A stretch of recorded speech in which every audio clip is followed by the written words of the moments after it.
Hello and welcome. I am Scarberlock, and this is City of Villains on the Rebirth server. We are with Nightmare Lass, our level 37 Mastermind, who has about 400,000 XP needed to go to the next level, 38. And we are on a story arc for hard case, dealing with demons. So he says, So the Whalers have been trying to steal souls around the Rogue Isles. Or it looks like even the Whalers are trying to make pacts with the Sioux. I doubt the Sioux are going to buy into it. Break up the meeting. This is what we want to do, the Chaos Affair. We should seek out more carnivals. So now we're going to have to defeat 30 carnies, and you guys know what that means. I'm going to call them up and say complete the current mission, because I don't like doing those kinds of missions. I just can't be bothered to hunt carnies around here. There just aren't enough of them. It's not worth it. So the clue we got was... we went to the street, found the Chaos Affair is being led by the carnival leader known as Lady Devereaux. We already knew that. They're planning on destroying one of the warding statues keeping the Whalers out. So he says, alright, we know the carnival is having this Chaos Affair street event as a cover to destroy one of the main wards on St. Marshall, keeping the Whalers out of the Golden Giza and St. Marshall. If that happens, we get the place overrun by demons, and the whole of St. Marshall is going down the drain. It's a matter of survival. Stop the carnival from destroying the warding statue. If you fail at that, you're going to have to deal with a whole lot of whalers screaming and trying to overwhelm the place. If you can't hold them off long enough, I can put a temporary ward in place that will keep them out until the statue can be repaired. In any case, you need to take down Lady Devereaux, the carnival leader responsible for this mess. So let's keep the whalers out. And there's our mission. You may notice we have a couple of team inspirations, so I found out something. I went into the base. I actually had enough money for an inspiration storage device, an inspiration storage, whatever they call it, vault, a place where you can store 100 inspirations. Turns out you can't store any of the special inspirations. So I basically just got to keep them in my email until I need them, which is incredibly aggravating. I guess they do this because they're not tradable, and if you put them in the inspiration container, then somebody else from the team could come along and take them out. Not sure why it's even worth regulating them since they're inspirations, but I guess for PvP purposes or something they try to avoid it. I don't know.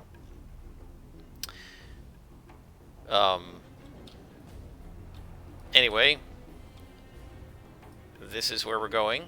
Looks like an outdoor mission, so we're going to go in without our buddies, and we're going to see what the goal inside the mission is and where we have to go.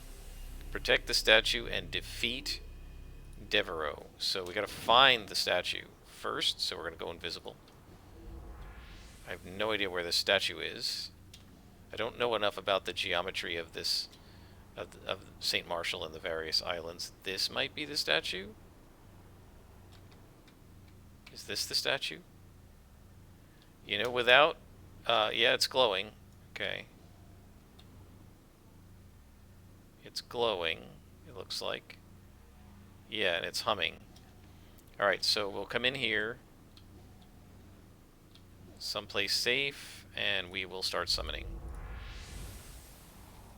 We're going to get ambushed here, probably, in addition to having to fight whoever's here. But we should be fine with our minions. So yeah, I created these couple of team inspirations, tried to drag them in and wasn't allowed. And so that's why they're there, because I thought I was going to be able to put them in there, and I couldn't. The whole purpose of getting that inspiration storage wasn't to store my own inspirations, because I'm not interested in that. Just storing regular inspirations. I was trying to store the team inspirations so I could get them out of my friggin' email. But unfortunately, you can't do that. So they're just going to stay in my email until I desperately need them.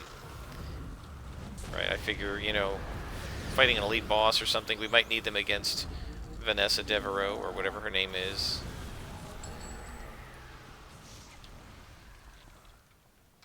No, it's Vanessa DeVore, so whoever this Devereaux is.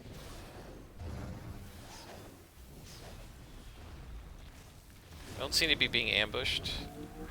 We're going to need to find and defeat her, but I think we have to stop them from destroying the statue first.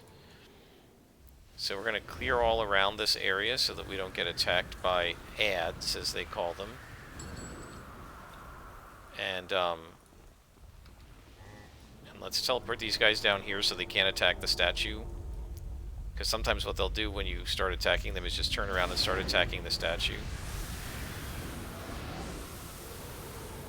But if we can pull them down here, then they can't do that.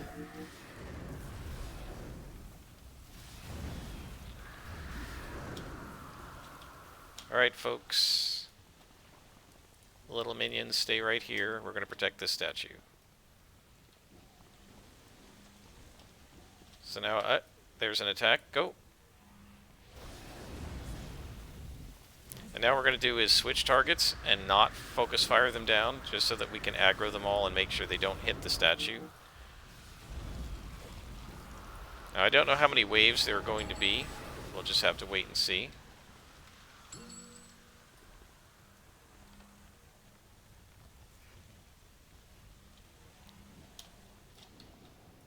There's another wave coming, it looks like, from over here. There's a ring mistress, but that's not who's coming. There they are.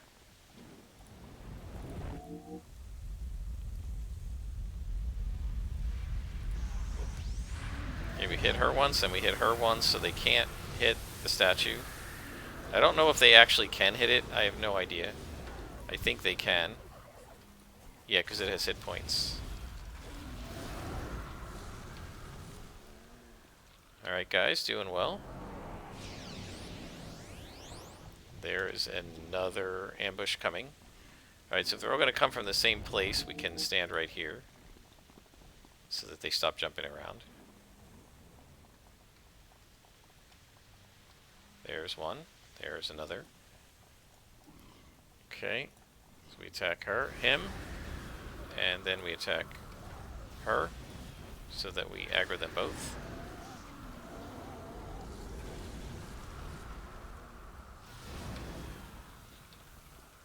Yeah, they need to beef up these ambushes. 2 yellow cons is just not enough. In a +1 mission, it should be at least 3, and probably more. Okay, we have kept the whalers away from the statue, and now we have to fight Devereaux. And I'm not sure where she is.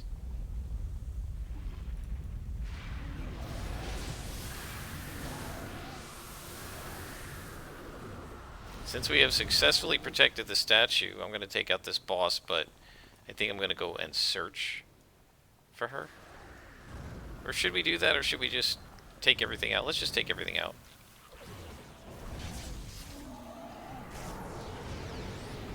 Oh, Miney died. Not good. But we've got her now. So, in terms of other games, anybody who's been paying attention will notice I've already posted a couple of episodes of a new game called...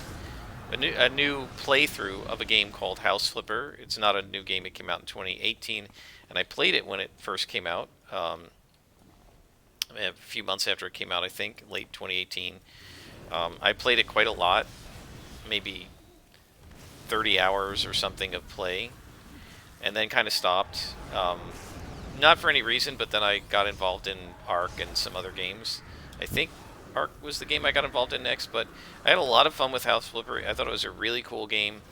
The premise is that you start out as somebody with very little money living in a shack, and your goal is to flip houses and make money. And you can slowly upgrade your shack, and eventually you can buy a new house to use as your home instead of the shack, and that can be your real estate office. And my goal is, to buy and sell every single house in the game. There are, I think, about 30 of them, something like that, 25 of them. There are a lot of them. And they now have a new one, I noticed, that's like a house on the moon. I have no idea what that's going to be like, but it's like $500,000 to buy it, and then I guess you're going to have to fix it up. And I totally want to own a house on the moon. So that's definitely going to be my goal. I'm going to buy that last.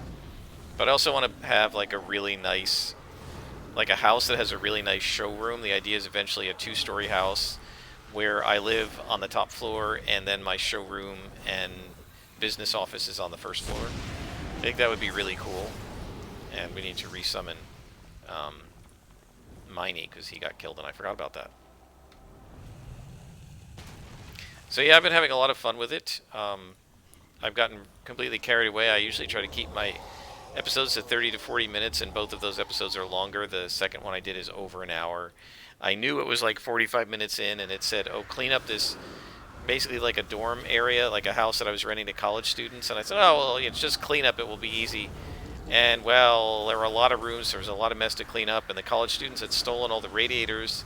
So I had to install radiators, and then I had to paint one of the rooms. And it actually ended up taking quite a while. And it took me like another 30 minutes, and I didn't expect it to take that long. So I do apologize to anyone who doesn't like long episodes. Obviously, you can fast forward through the parts you don't want to see, or just not watch it.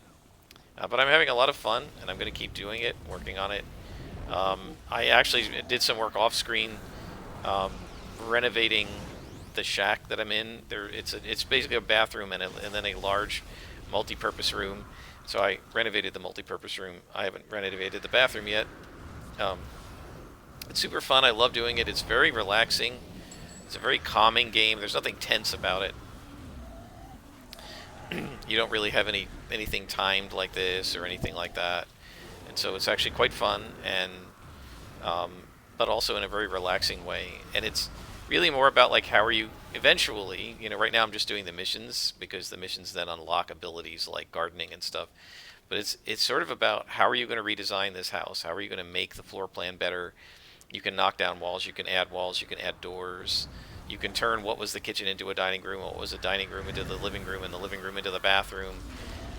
You can turn a 3-bedroom house into a house that's got a single bedroom with a master suite and a sauna. You can do all sorts of cool, fun stuff like that. Not during most of the missions, but when you decide to buy a house, fix it up, and sell it. So it's been a lot of fun, and I've been enjoying it. And if anyone's interested in watching those playthroughs, you're welcome to watch them. I've got the DLC for it, mostly because I already owned the game. So, and I think I already own the Garden DLC as well, so I just bought the HGTV DLC. I haven't really used that yet. Although there is a really nice feature to it that, like on the HGTV fixer-upper type TV shows where they show you the before and after, the game now, I mean, you always could screenshot things and do your own before and after, but the game now sort of automates that, and it shows you a before and after, which is pretty cool.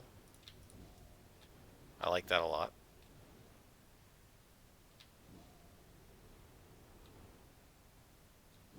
So I don't know where she is.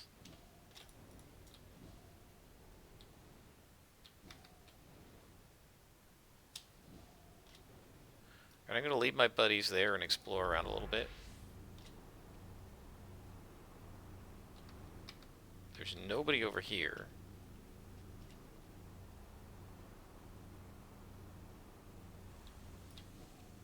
Alright, come with me, guys. Ah, here are some more villains.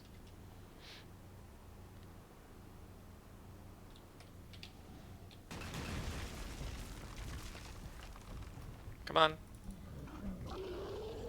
Why are you not coming? Come to me. Are they lost? They're lost. Oh, I'm invisible, that's why. Never mind. That's why they're having trouble.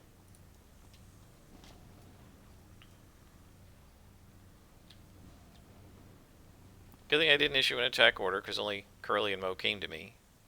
I wonder why Curly and Mo and not the others. That's an interesting question. Kill!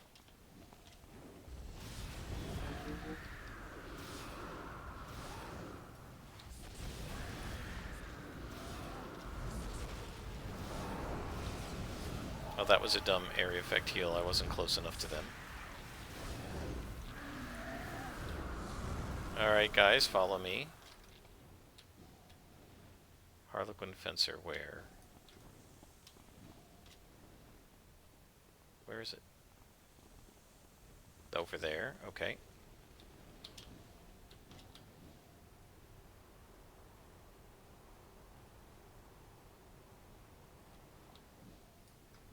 Come this way, guys. Oh, we can't go up that way. Well, this is really interesting. I wonder if you didn't have flight, how the heck, like, so say you just had super speed, how the heck would you get up here? Because the stairway up, I believe, there's Devereaux. The stairway up is blocked by the wall here. That's an interesting question. Alright, so there's Lady Devereaux. We're going to buff our buddies.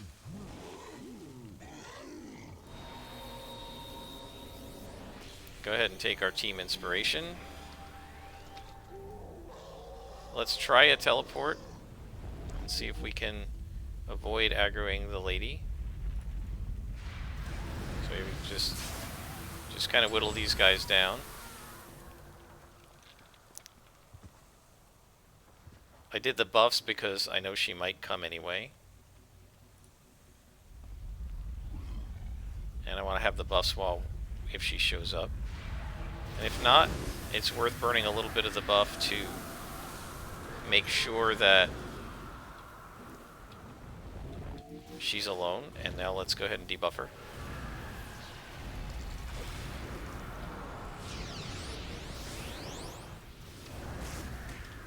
Alright, beat her up, guys.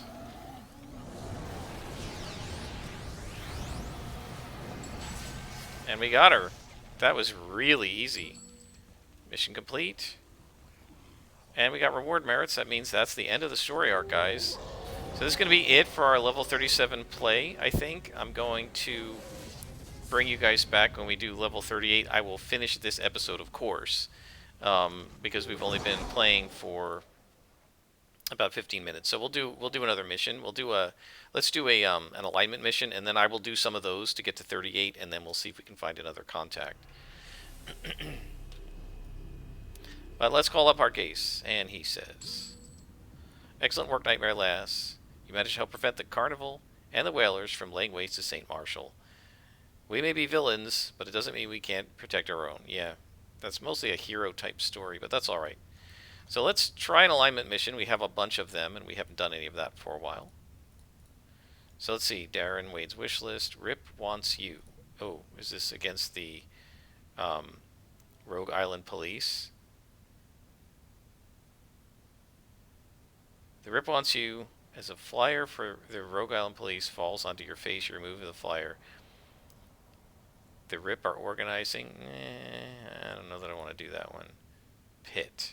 That's alignment guide. Let's see. A rather persistent spirit. A glowing ball begins to spin around you and follows you with a silent whisper. Interesting. You can't really hear what it's saying, but the whisper continues despite any attempts on your part to bat it away. The spirit begins to circle around your head several times, the whisper growing louder and louder. You make out it saying, "Help." You pause to hear what the spirit has to say. "You have to help me." "I don't think so. My men and I went into the spirit world to try and destroy one of the banished Pantheon's gods." "Oh, excellent. Unfortunately, the Circle of Thorns caught wind of our plan, and they have trapped us within the spirit world. We don't know why or how. They are threatening to unleash a demonic beast upon us if the longbow doesn't supply them with all the artifacts from the Magi Vault. The astral projection of myself will not last long. Please, you have to find the Circle's lair beneath the Isle of St. Marshall." Looks like the Legacy chain got too cocky for their own good. Do they really think they could take down one of the banished Pantheon gods with the power that they wield? It sounds like whoever it is in the spirit world is pretty high up in the food chain, enough that if there was a bargaining chip for their lives, Longbow would probably pay anything to get them back. Besides, it's a better alternative than handing everything from the Magi Vault. However, that demon does sound pretty tempting. You could always wait for the negotiations to begin, kidnap a summoner from the Circle to get them to summon the demon for you into this plane. Then it's just a matter of testing this demon out with your friends in the longbow. So summon the demon and use it against the longbow. Yeah, we're definitely going to do that. Alright. So what? Why don't we have a mission? Yes, summon the demon. Yes. There we go. To say it, you have to pick it twice. They give you a chance to reconsider because You might, it's an alignment mission, so you might have misclicked. Right? For other missions, if you accept them and you misclick, it's nothing, you just do them, it doesn't matter. But for this one, it will change alignment. But we're a villain, right? If we look here, under alignment, we're going villain. We're 3 of 10.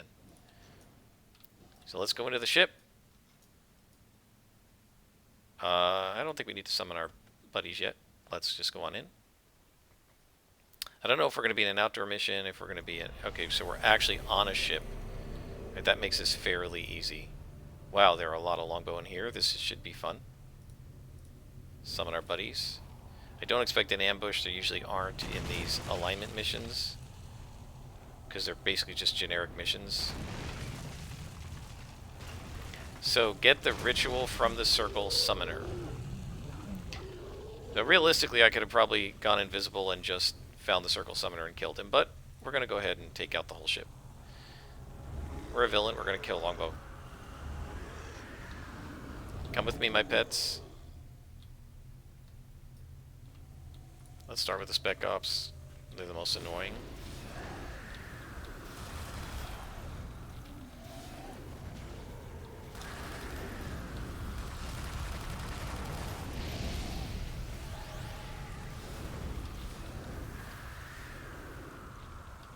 Alright, now they're going to aggro the next spawn, but that's okay because we held this guy.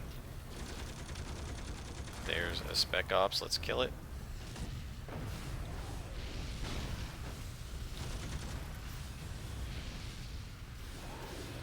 Look how slow these guys are moving because of the freezing.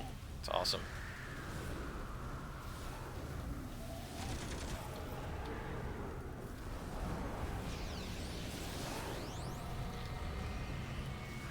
Alright, that takes them out. I thought there were some guys on here. Oh, over here. There we go. Let's just bring them out here so that we don't have to squeeze back there.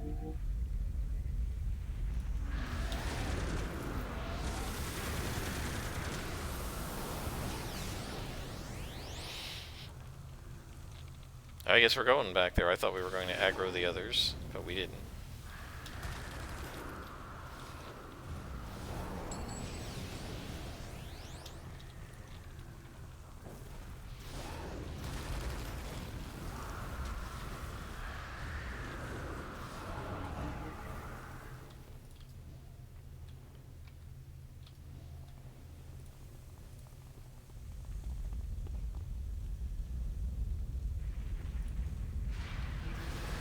Alright. So, you know, I had an interesting conversation with a friend of mine, he's, you know, the guy I started playing D&D with back in the 1980s, in 1981 or 2, 82, I guess. And, we started with D&D Basic and Expert set, and we loved that. We thought they were great, and then we found AD&D, Advanced Dungeons & Dragons. And we thought, oh, this is even better because it's got more options and more character classes and races, and we loved it. And we played it for many years, and it's the game, the original D&D plus the advanced D&D are the game that that got us into role-playing games. That's why I'm playing this game today. And I've discussed before in the Silver Phoenix playthrough, I believe, that Dungeons & Dragons is the game that gave City of Heroes its existence. City of Heroes was based in part on EverQuest. Is that him already?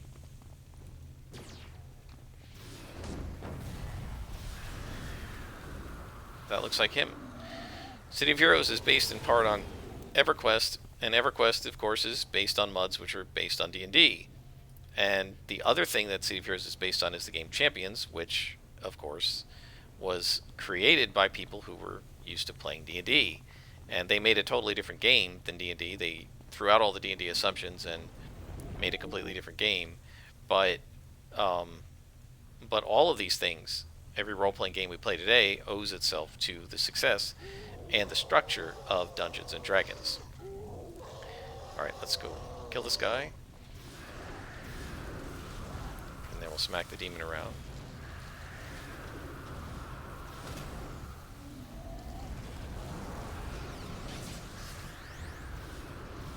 It's weird that this guy is so far up in this area. Summon the demon. So what did he say? You got the demon? Fine, leave me out of it. Here's the ritual. Use it on the obelisk nearby. Okay, so I guess there's an obelisk in the ship somewhere. Okay. So yeah, we were talking about this because we're playing 5th edition D&D right now. And I played through sort of Neverwinter Nights, which is 3rd edition. I have a couple of the books for 3rd edition. Of course, I owned all the books, the original books for Advanced Dungeons & Dragons. I owned the Player's Handbook, the Dungeon Master's Guide, the Monster Manual, and Deities and Demigods, and that must be the obelisk, but we're going to clean this out. And, you know, I had them when I was a kid, but over the years, we stopped playing D&D, we started playing Rollmaster. I found I liked that game better, and eventually I, you know, moved one too many times, and the D&D books didn't make it with me. I don't know if I gave them away, or I probably did. It's like I gave away comic books, and now I regret it. And so I don't have the original books anymore, but you can buy them. I bought them on, I saw them on sale. I think it's a Halloween sale. I don't know if it's still on because today is the day after Halloween. On the Drive-Thru RPG, and you can buy the PDF for very cheap, like $10. But I also I like hardcovers. I like physical books. So I had, I'll tell you guys a secret. I'm planning to maybe have my players possibly end up going into the astral plane. I don't like a lot of the way that D&D does different planes, but one of the things I do like is the 4th edition idea, and I saw Matt Colville on his Chain of Acheron game run it like this, that the astral plane is like a silvery sea that you can sail on. And so there's actually a whole book about the astral plane for 4th edition D&D, and I got the PDF, and it was only like $5 more to I guess we're going to summon the demon now. I think we better be ready for this. Let's clean this out, because I don't know what the demon's going to do. And I don't want to aggro these guys while I'm fighting a demon, because I have the feeling it's going to backfire on me. Yeah, so anyway, I ordered it, and what Drive-Thru RPG does is they've got the PDFs, and I guess they've got the cover images, and they basically are print on demand. And so I had that printed. It's color printing. It was just the standard print. I don't even know if their premium high quality extra super nice printing is available with that book, but I certainly didn't order it. And I just got the regular printing, and it's gorgeous. It came out really nicely. I think you would be very hard pressed just flipping through the book and reading the pages and looking at the artwork to tell that this was a print-on-demand book and wasn't the original edition. It looks great. So I thought, okay, since it looks so nice, let me reorder my old books. So I ordered, I think it was about $25 each, Player's Handbook and Dungeon Master's Guide, and we'll see how those go. These are hardcover. The 4th edition book was softcover. I ordered standard print. They weren't originally color, so I don't think you need premium print for a book like that. And I got the PDF, so I ordered both hardcover and PDF. I always do that. And so I have the PDF, and the hardcover book is on order. I'll get it in a couple weeks, I guess. But I have the PDF, and I went through and I was reading the 1st edition Player's Handbook. And I mentioned it to a friend of mine. I'm reading the old school 1st edition AD&D Player's Handbook, and there's a lot of stuff I forgot, and there are a lot of things we kind of didn't play that way. Rules we ignored or misunderstood, misinterpreted. And he's like, "Why are you reading that?" And I said, "Oh, just for fun, for reference. Just, I used to own it, and I'd like to own it again, And he said something like, "I can't be bothered with the rules of 1st edition AD&D. I can't be bothered with the rules." And I thought, well, what do you mean bothering? I'm not like, well, first of all, I don't have to learn it because I already know it. I'm not planning to implement it in our campaign. I think he might fear that I am, because I sometimes complain about some of the new stuff and that I like older school stuff better, but I would never consider doing that because there isn't a good way to run the game online. Almost all of the online software and management and VTT stuff, virtual tabletop, It's almost all for 5th edition. There's some for 3rd. There's pretty much nothing for 1st. So I wouldn't want to have to hand do all of that, and it's just easier to use the current version. I was just looking at it for some interest, maybe for some ideas on how to run certain things. There are lots of cool ideas in the book. One of the ideas that I think is really interesting that I probably wouldn't use with any of my current characters, but if somebody died and made up a monk or a druid, I might, is that the higher level monks, there could only be... What's hanging in the air here? For the higher level monks and druids, there could only be 1 or 2 or 3. Like once you got past like 8th or 9th level, to go higher level, you would temporarily get the 8th level buff, but to keep it, you had to track down and find one of the other level 8 characters and defeat him in single combat, and then you took his place and he got knocked down to 7th level. And if you lost, you got knocked down to 7th level. And I don't know that I would knock somebody down, but I like the idea that there are these sort of limited numbers of higher level guys, and you have to supplant them to become the higher level guy. And I think that's a really cool idea. And I would probably find a way to implement that if somebody made up a monk in my game. Nobody's made up one, so I haven't worried about it. I don't see the point of making up a bunch of complicated rules for a character that doesn't exist. But I think those are kind of interesting. And so he said, well, I can't be bothered with 1st edition. I'm like, well, bothered isn't the point, right? I'm just reading it for fun and interest and memories and that sort of thing. I really enjoyed it. And the PDF, the text looks really good. It doesn't look like a simple scan. Defeat Commander Lewis. But where is Commander Lewis? We haven't seen Commander Lewis. So it's either going to be an ambush or he was further in here and we didn't get to him because we hadn't clicked the glowy yet. That's fine. We would have had to beat all these guys up anyway to come down here.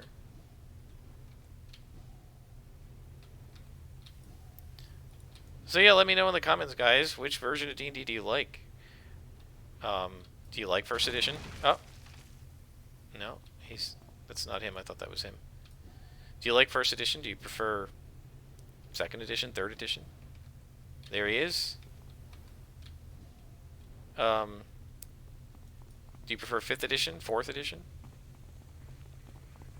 Is everybody here? 1, 2. There he is. Okay, I thought we were missing somebody. So let me know. Oh, no, don't do that. I gave Hell on Earth to the wrong guy. Did I give it to Curly? I hope I gave it to Curly. Thought I gave it to the wrong guy. Alright, we're going to teleport Spec Ops over here.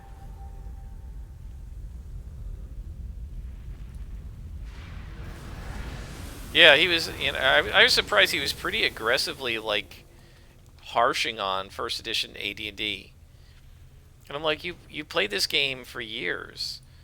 Have you no sense of appreciation for the fact that this game gave you the 5th edition game that you like so much better than it? That it gave you the 3rd edition that I think is his favorite version of the game? None of those could have existed without AD&D, right? It's sort of like if your favorite Star Wars movie is The Force Awakens and you harsh on the original movies and you hated them, and like I don't even see why anyone would watch them. I mean, like, well, you wouldn't have The Force Awakens if it weren't for the original Star Wars. So I don't know. He's very antagonistic toward it. Almost aggressively so. I found it very surprising. I mean, I know he doesn't like it as much as 5th edition, and that's fine. But to say, well, I can't be bothered with it, and you know, there's like nothing valuable about 1st edition, I think is a flat out lie, and it ignores the fact that we played and loved that game for years. I mean, from 82 to like 90. We, yes, played Champions and other games, but we always kept coming back to D&D, and we played it with a lot of different friends. And so this idea that you're going to just say, well, there's no merit to that edition that we played for all those years, it's almost like insulting yourself. So you were dumb enough to play this awful game when you knew it sucked. I mean, you could argue we learned Champions 9-10 months after we learned D&D, right? I think D&D was January of 82 when we started. Champions was fall of 82. And certainly by summer of 83, we had been fully exposed to both AD&D and Champions, and we alternated between them. So you're going to try to argue that, well, Champions is clearly a superior game, and I think it is a better game, to the point where it's not worth playing D&D. Then, and we kept playing D&D for 5 or 6 years after that. That's like saying we were stupid, and I don't believe that. Champions is great at superheroes, and D&D is great at swords and sorcery. So anyway, I found it to be an interesting conversation. But go ahead and let me know in the comments, what's your favorite version of D&D? What's your favorite role-playing game um, of the tabletop games? You can go ahead and post your favorite role-playing game of MMOs as well. I think it's pretty clear mine is City of Heroes. Although I've loved other games, the original Star Wars Galaxies, and I spent a lot of time playing Star Wars: The Old Republic and Saga of Rhizome and a couple of other games. But I always kept coming back to this one, and I think I put way more hours into City of Heroes than any other game. And other than Star Wars Galaxy, City of Heroes is the only game where I have max leveled more than one character. I've max leveled 2 characters in live, and I've max leveled 2 more characters now since it's been back. And this will be our 3rd character to max level. All right, so this is the end of level 37 for you guys. I'm going to do some more alignment missions and maybe some broker missions and see if the broker will give me anything. But mainly what we're doing is looking to get to 38. Once we're 38, I'll bring you back and we'll try doing some flashback missions or something. We're trying to get into another story arc for level 38 and one for 39. And then we'll move to Granville and the level 40 to 50 content. Until next time, I am Scrapperlock, and this has been City of Villains on the Rebirth server.